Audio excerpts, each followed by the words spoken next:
Bing bongy bong, bing bongy bong. This is Joe, the bearded historian. He'll tell you an interesting story. Be careful of his soldiers, they can be brats. This is Angel, she's an entity. She'll cause chaos and plant her hands at you. This is Sue, she likes spirits, not the alcohol. She's the reason this channel exists. This is David, he likes fire trucks. He's here occasionally. Bing bongy bong, bing bongy bong, bing bongy bong. We preserve his story. Alright, it is Wednesday. We recorded this at midnight, so please bear with us as it might be a little bit weird and awkward because, lateness. Pictures are going to be random because I have no idea what kind of pictures to put with this one, so I will have to get creative. We'll find something fun though, once I figure it out. I have no idea what else to say, so are you ready? Here we go. Shout out time. Here's a shout out just for you. You support me, so I support you. This shout out is for our friend. Are you ready? Let's see. Fish because it's summer. Here we go. Start. There we go. Alright, so She Stole, we've got Gilla, we've got JP, we've got Frugal, Tessa, Quenya, Mayhem, Muncha, Rubies, Baba, JB, Reef, Nikki and Happy, Kaz, Goat, Praying, Marketplace, Pinned, Richmond, Rip, Donna, Lucy, One Busy, Traveling, Luscious, Eddie, let's see, Lynn, there's Faces, who's kind of in the lead, let's see, there's Bobby, Amanda, Traveling Van, Swish is towards the back, let's see, who else do we see? There's Kelly King, there's Makeup, and Alice, and Stace, and Craze. Oh, I think it's going to be Stace, and it is Stace. Hang on. Okay, it says, hey you, I'm a paper crafter that appreciate all crafty styles. I love learning fun and exciting techniques to spice up my projects. Daring enough to try anything. So she does paper crafts. Reviews, DUIs, hauls, challenges. Stace is a gem. Very creative. There's a couple of her hauls. A lot of her crafts. Some shorts, very cool stuff. Hasn't been live in a while, but that's okay. We can't all do those. So check out Stace. If you're into crafts, check her out. Like, share, comment. Have a good day. All right, welcome to very early Wednesday morning. Technically, the bearded historian is late, sort of, because we kind of forgot that we've had to do this. Because he's like that sometimes. What are you doing? Well, my wife gave me this chart of odds and ends and ends and odds and odds and ends. So decided that the one that I had spoke on before was a event that happened during World War II, the Potsdam Conference. Now, interestingly enough, it wasn't just a single day. It started on the 17th of July, but it actually went through August 2nd in 1945 in the Soviet occupation zone, and it allowed the three leading allies to plan their post-war peace while avoiding the mistake of the Paris Peace Conference in 1919. Obviously, the participants, the Soviet Union, the United Kingdom, and the United States, represented by Joseph Stalin, Winston Churchill, and Clement Attlee, and President Harry S. Truman. Now, they had gathered to decide how to administer Germany, which had agreed to an unconditional surrender 9 weeks earlier. The goals of the conference also included establishing the post-war order, solving issues of the peace treaty, and countering the effects of the war. Interestingly enough, when you look at World War II, the countries that were already in existence, 2 of the 3 leaders were in the process of being phased out. Winston Churchill was replaced by Clement Attlee. Harry S. Truman replaced the he basically had to replace Roosevelt, who died in office. Stalin was the only still arranged person for the whole war, but they wanted to try and fix problems before they started.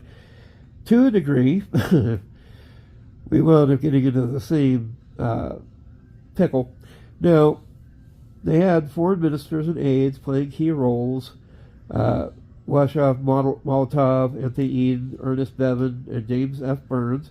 And from July 17th to 25th, 9 meetings were held when the conference was interrupted for 2 days as the results of the British general election were announced. By the 28th, Attlee had defeated Churchill and replaced him as Britain's representative. Britain's new Secretary of State of Foreign Affairs, Ernest Bevin, replacing Anthony Eden. 4 days of further discussion would follow, and during the conference, there were meetings with the 3 heads of government with their foreign secretaries, as well as meetings of the only foreign secretaries.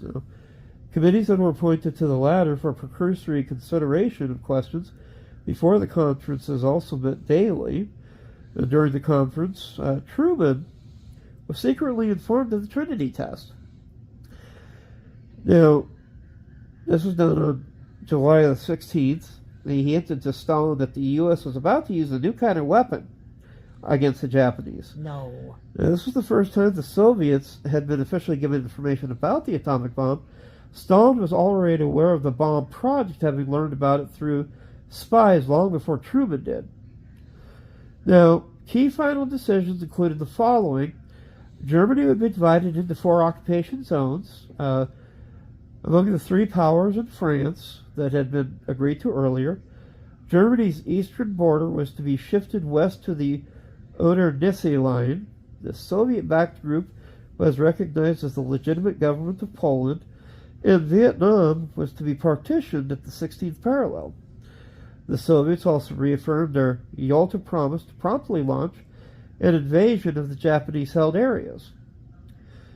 Now, views were exchanged on a plethora of other questions. However, the consideration of those matters was postponed to the Council of Foreign Ministers, which the conference established. The conference ended with a stronger relationship among the 3 governments as a consequence of their collaboration, which renewed confidence to each other with the other United Nations. They would ensure the creation of a just and enduring peace. Nevertheless, within 18 months, relations deteriorated, and, as we know it, the Cold War began. Now, in May of 1945, Churchill wrote to Truman hoping to arrange a meeting for the 3 governments to occur in June. Truman hoped for Stalin to propose the meeting so to avoid the appearance that the Americans and British were ganging up on the Soviets. Oh, that sounds like fun. Yes. With some of the prompting from Truman's aide, Harry Hopkins, Stalin proposed a meeting in the Berlin area. Informed of this by the U.S., Churchill sent a letter agreeing they'd be happy to meet in what is left of Berlin. For anybody who is truly curious, Berlin was considered the most bombed city in Europe. I can imagine. Yeah, B-17s hit it almost constantly. Some sources suggest Truman delayed the conference in order for it to meet after the results of the first atomic bomb test were known. This conference was eventually set to begin on July 16th at Selienhof in Potsdam near Berlin. The relationships among leaders, the number of changes that had taken place in the 5 months since the Yalta Conference greatly affected the relationships among the leaders. The Soviets were now occupying Central and Eastern Europe. The Baltic states were forcibly reincorporated into the USSR, while the Red Army also occupied Poland, Czechoslovakia, Hungary, Bulgaria, and Romania. Now, refugees fled from those countries. Stalin had set up puppet communist governments in Poland, insisting that his control of Eastern Europe was a defensive measure against possible future attacks, and claimed that it was a legitimate sphere of Soviet influence. Let's just say Big Brother wanted to protect Little Brother. No. Now, Winston Churchill, who had served for most of the war as British Prime Minister in a coalition government, was replaced during the conference by the Clement Attlee. Now, Churchill's government had a Soviet policy since the early 1940s that differed considerably from Franklin Delano Roosevelt's, and believes Stalin to be a double-like tyrant. He's not very wrong. It led a vile system. A general election was held in the United Kingdom on the 5th of July 1945, but its results were delayed to allow votes of armed forces personnel to be counted in their home constituencies. The outcome became known during the conference when Lee became the new prime minister. Now, Roosevelt passed away on April the 12th, 1945, and thus Vice President Harry Truman assumed the presidency, which saw victory in Europe within a month and VJ Day on the horizon.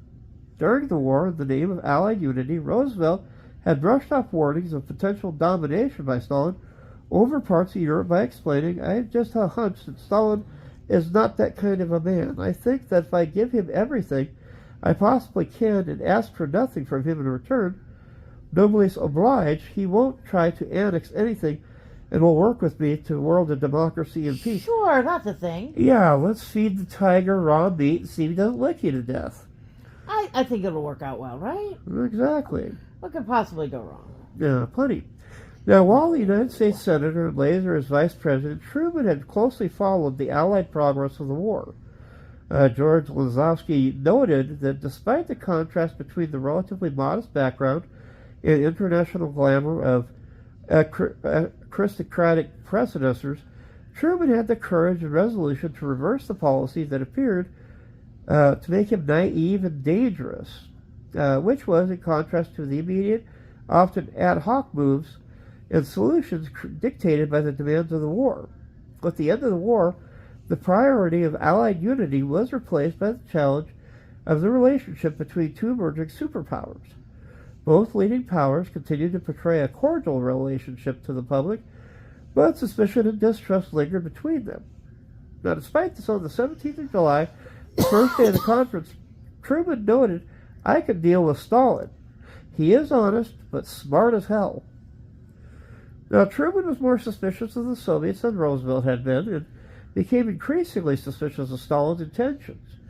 Truman and his advisors saw Soviet actions in Eastern Europe as aggressive expansionism, which was incompatible with the agreements committed by Stalin at the Yalta in February.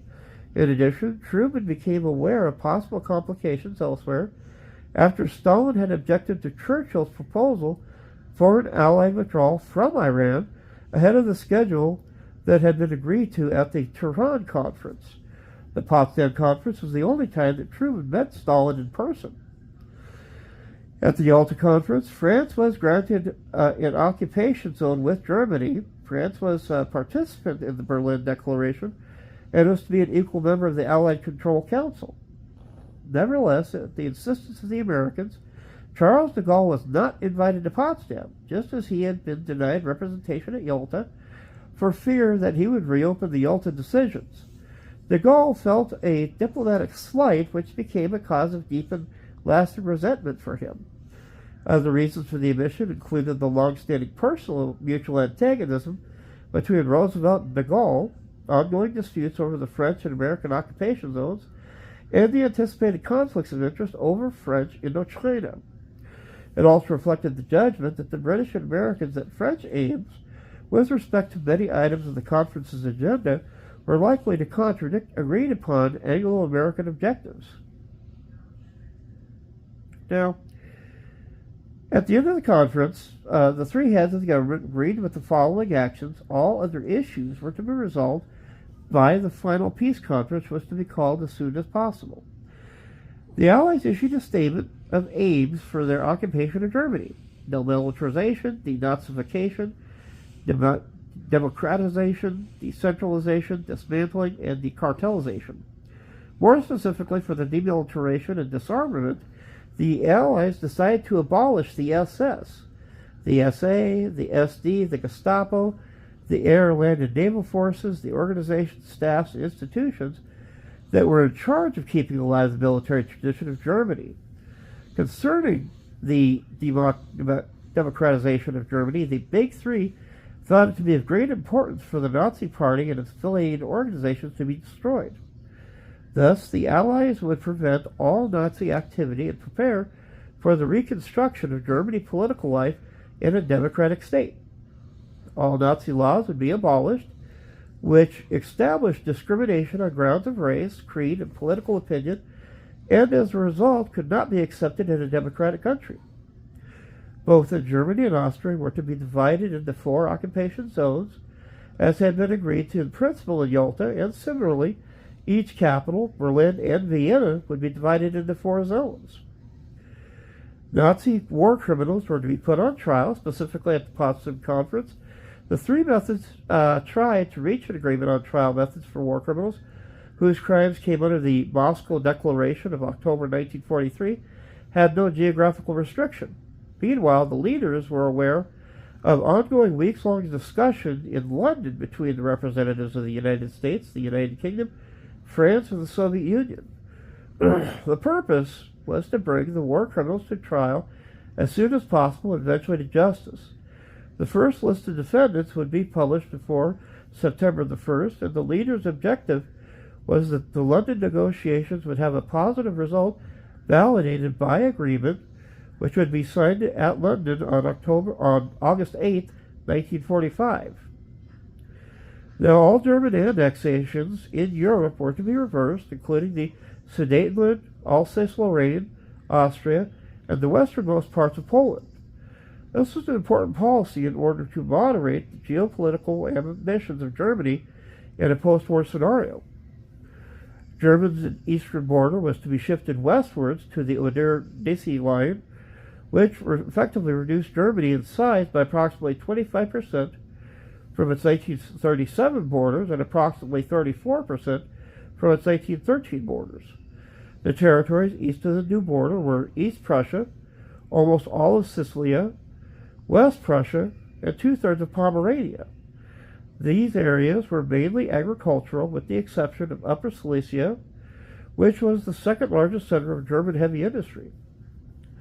Now, orderly and humane expulsions of the German populations remaining beyond the new eastern borders of Germany were to be carried out from Poland, Czechoslovakia, Hungary, but not Yugoslavia. Now, Nazi Party members who held public positions and who opposed post-war Allied aims were to be removed from office. They were to be replaced by those who, based on their political and moral beliefs, were in support of a democratic system. The German judicial system was to be reorganized based on democratic ideals of equality and justice under law. The German educational system was to be controlled to eliminate fascist doctrines and to develop democratic ideas. The Allies encouraged the existence of democratic parties in Germany with the right to assembly and public discussion. Freedoms of speech, press, religion, and religious institutions were to be respected. The formation of free trade unions was to be permitted as well. Now, war reparations to the Soviet Union from its zone of occupation in Germany were agreed upon. The addition of reparations, the Soviet Union will also receive reparations from the western zones of occupation, but it had to give up all claims on German industries in the western zones, specifically 50% of usable industrial capital equipment consisting of metallurgical, chemical, and machine manufacturing industries was to be removed from the western zones in exchange for food, coal, potash, zinc, timber, clay, and petroleum products from the eastern zones. The Soviet Union bore the responsibility of transferring the products from the eastern zone within 5 years. Moreover, 10% of the industrial capacity of the western zones, unnecessary for German peace economy, were to be transferred to the Soviet Union within 2 years, without any obligation of further payment of any kind in return. Basically, let's pillage. The Soviet Union promised to settle the reparation claims of Poland from its own share of reparations. Forget about the fact that the Soviet Union pretty much ripped the heart out of Poland, but, what do we know about that? We're not going to talk about that. Yeah. Stalin successfully proposed for Poland to be excluded from the division of German compensation and to be later granted 50% of the compensation given to the Soviet Union. The Soviet Union did not make any claims on gold captured by Allied troops in Germany. Now, the conference concluded that it was necessary to set limits regarding the deposition and future use of defeated German Navy and merchant ships. The American, British, and Soviet governments decided that they would assign experts to cooperate, which would soon lead to the principles agreed upon and announced by the three governments. War reparations to the U.S., the United Kingdom, and other countries would be received from their own zones of occupation, with the amounts to be determined within 6 months. The United States and the United Kingdom would give up all claims of German industries located in the eastern zone of occupation, as well on the German foreign assets in Bulgaria, Finland, Hungary, Romania, and eastern Austria.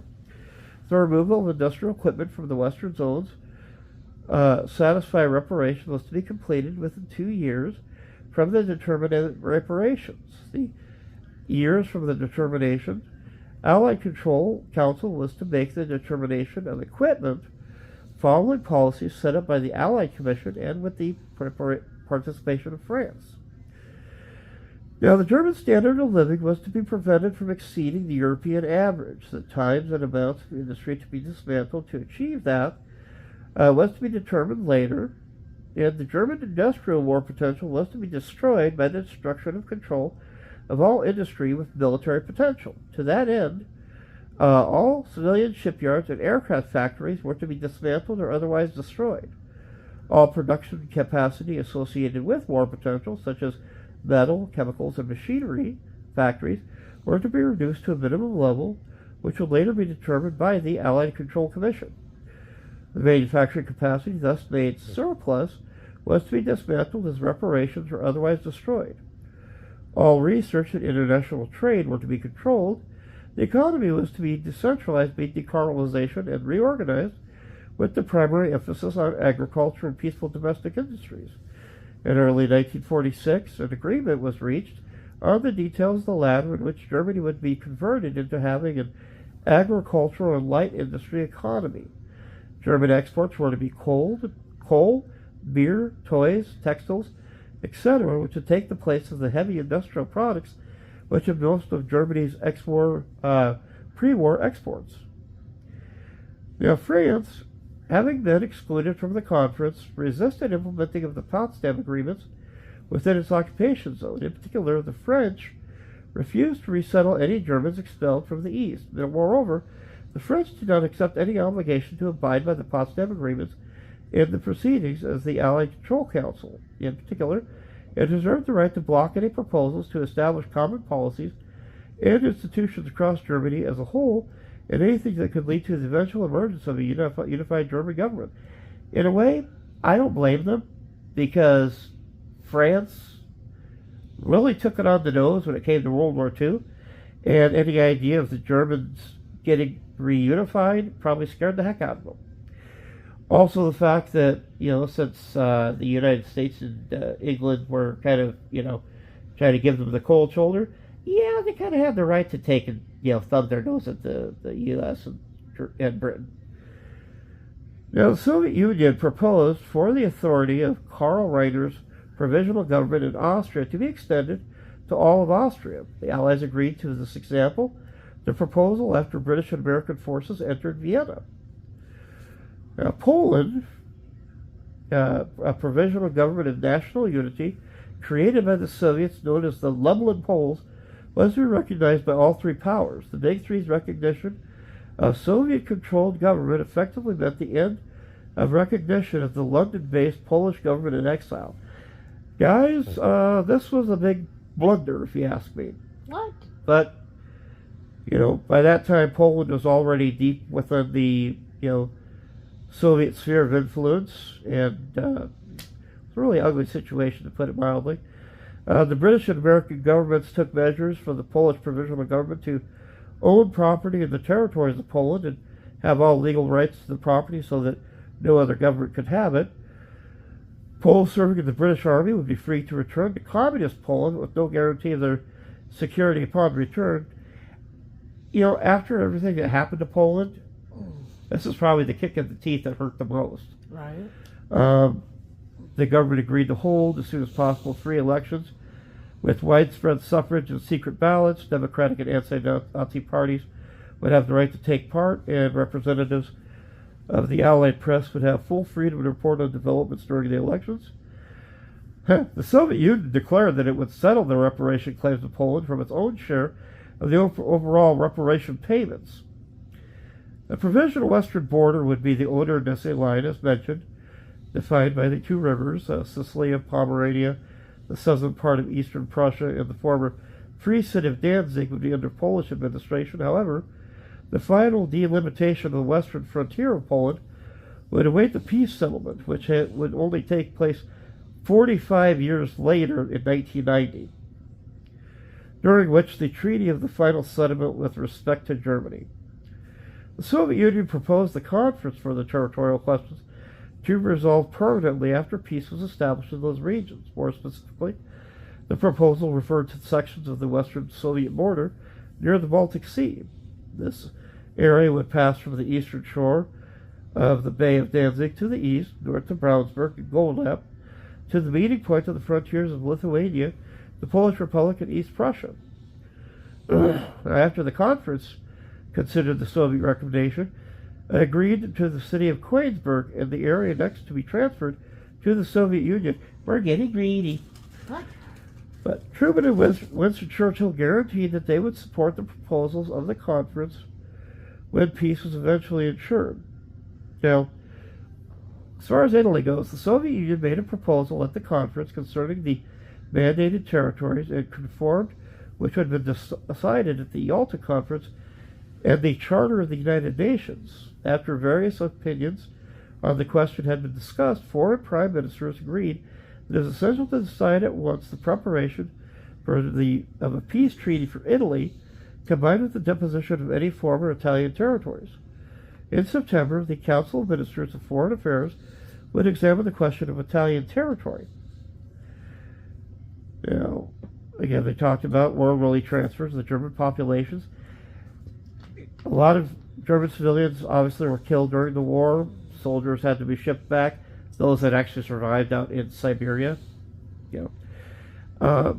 This Allied Control Council decided that Germany would deal with the matter, giving priority to the equal distribution of Germans among the various zones of occupation. Representatives of the Control Council were to report to their governments and to each zone administration the number of people who had already entered Germany from the eastern countries. The representatives also form an estimate of future pace of transfers and focus on processing new arrivals. The provisional governments of Poland, Hungary, and Czechoslovakia were instructed to temporarily suspend expulsions of German civilians until their respective Control Council representatives had reported these results and estimates. I mean, in a way, given how many refugees were now sitting around in multiple countries, as the fronts collapsed during the end of World War II, you could see a lot of people, migrating. You could see people just trying to get away from the war. It was an awful mess. With this action, they were trying to keep Germany from basically being overwhelmed, which, in a way, was a good thing because, Germany could only take care of so many people while, factories were destroyed, bases were destroyed, cities were wrecked. They needed to get some time to actually start fixing what was wrong with those countries.